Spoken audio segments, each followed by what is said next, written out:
ফুলকপির ভর্তা একটা মজার রেসিপি। চলো আজকে কিভাবে বানালাম দেখে নিই।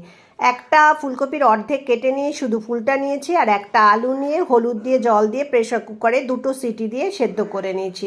জলটা ঝরিয়ে রাখতে হবে। 10-12টা রসুন থেতো করে নিয়েছি, আর শুকনো লঙ্কা দিয়ে সর্ষের তেলে এটা ভেজে আলাদা করে তুলে রাখবো।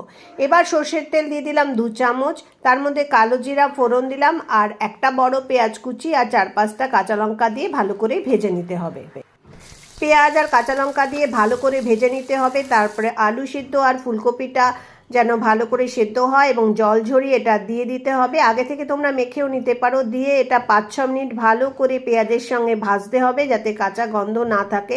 হলুদ শুকনো লঙ্কা দিয়ে দিলাম, নুন আর চিনি দিতে হবে, আর এইটাকে মেখে নিতে হবে রসুন আর শুকনো লঙ্কা, আর লাস্টে দিয়ে দেবো ধনেপাতা কুচি। ব্যাস, এটা ভালো করে মাখা মাখা করে রেডি হয়ে যাবে ফুলকপির ভর্তা। লাইক করে দিও প্লিজ।